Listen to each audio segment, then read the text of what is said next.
Water, vital to our daily lives. It gives us life.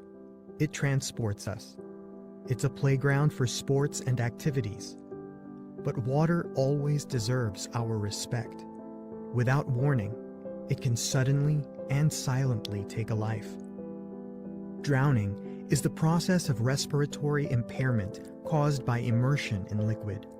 Once started, death or serious injury is the only outcome if the event is not stopped within minutes. 23,000 people fatally drown in the WHO European region each year. 63 people every day, 3 people every hour. In so many ways, drowning is both a silent and a hidden killer. But for those who survive, the respiratory impairment can result in serious and lifelong brain injuries. Drowning has a significant impact across different age groups. It is the second leading cause of fatalities in children aged 5 to 14. 3 of every 4 people drowned is aged over 30. 1 in 4 is aged over 60. In terms of gender, 4 times as many males drown compared to females. So how do we prevent drowning? The World Health Organization has published recommendations on a range of different actions that countries, governments, communities, families, and individuals can take. Many drownings occur when children inadvertently fall into water. To protect these children, we must restrict access to water through the use of barriers. Whatever the aquatic environment, a child can drown in seconds. Therefore, parents and caregivers must be aware of the vulnerability of children and provide constant, uninterrupted, responsible supervision. From school-going age onwards, everyone can be taught survival swimming skills. These skills are not intended to create Olympic champions, but rather to give children and adults the confidence and the ability to get themselves to safety if they unintentionally fall in the water. Swimming skills are also highly valuable as a healthy physical activity. Lifeguards and bystanders can be trained to rescue and resuscitate drowning victims. However, a simple rule must be remembered. Your own personal safety comes first. The only thing worse than one person drowning is for 2 or more persons to drown trying to rescue another.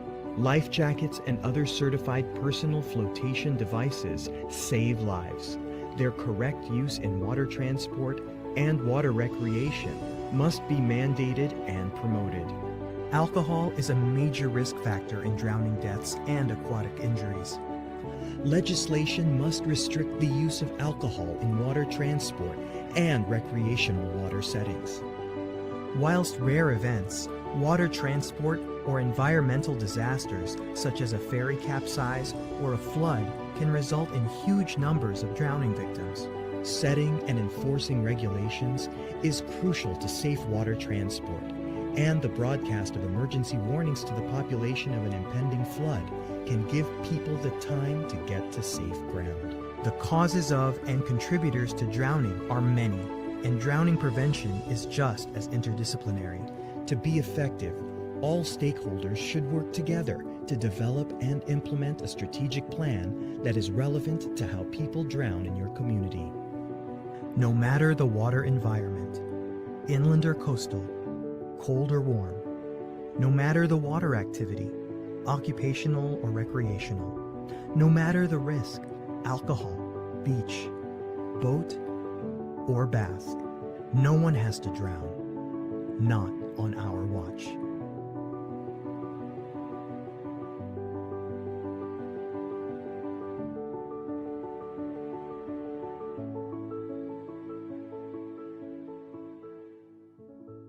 Quite a bit of news from Florida that they want every kid in the state to swim, and they've got some grants.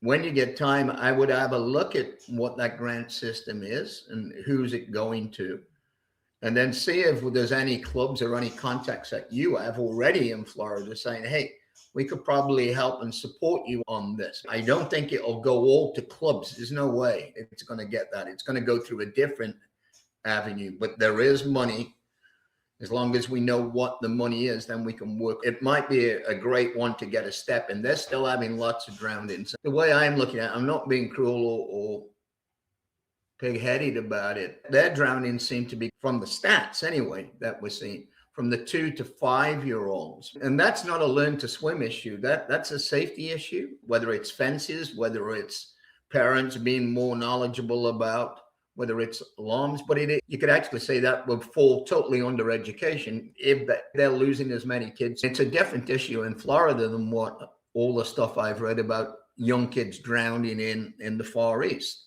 In the Far East, they're working, their parents around, and they live right close by water. It's a different aspect of life. But I think it would be well worth the try. You've probably got some guys in Florida that would come to mind and say, hey, what do you think? You never want to leave free money. I know my investors, right? He's good at raising capital and that type of stuff, but he's never thought that sponsorship is a major part. He's always thought that capital, but I've done both routes, and it's so hard on the capital side. It's as hard as trying to go to the local thing. You've actually got to build that trust between the parties, and you've got to keep knocking on the door, just like you are with the grants. There was a meeting of the moonshot people that I attended. It was a baseline meeting, sort of getting people to apply for next year. Wow. I attended just to keep my ear to the ground, and we'll see what will happen. They said that there will be 4 people reading the applications. So that's probably better for me if somebody doesn't like sport. Yeah. So, yeah, time will tell. I would love to get something hooking together with the city. Mm-hmm. The director did say, yeah, we got to teach our kids, not only our lifeguards, how to swim, but then they got to be able to teach the swim lessons. Yes. So we're in a terrible cycle. And our local swim pool is rumored to be opening March 7th. But then the director pushed back because I put that in my note, and he says, well, that's not official yet. Oh, yeah. Yeah, I've done the same here with that new thing, Power of Sport application.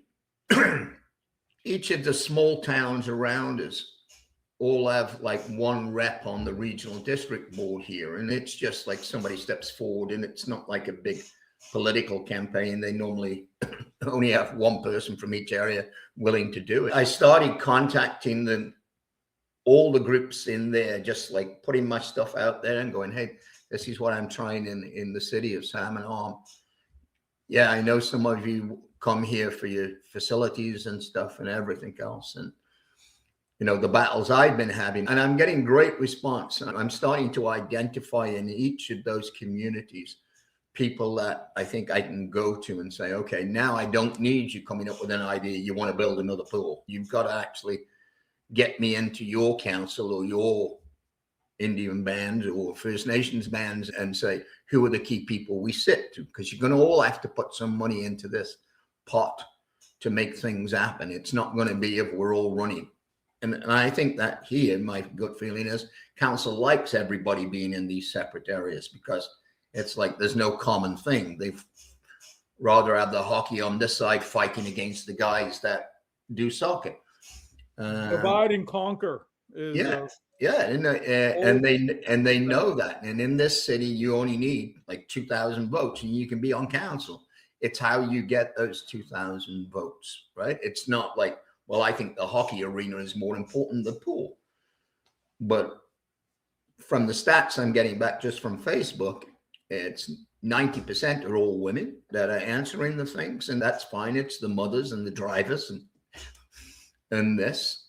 And it's now then picking a few guys that, hey, we need to support that, and just working it away the line and saying, okay, if we get 200 votes from you guys over there, we're on the way. We've already got 1,000 votes. We need 1,000 from the city. That could be just relatives. And then I've just got to spin it around and say, hey, the minimum, if I go, we have to raise 9,000.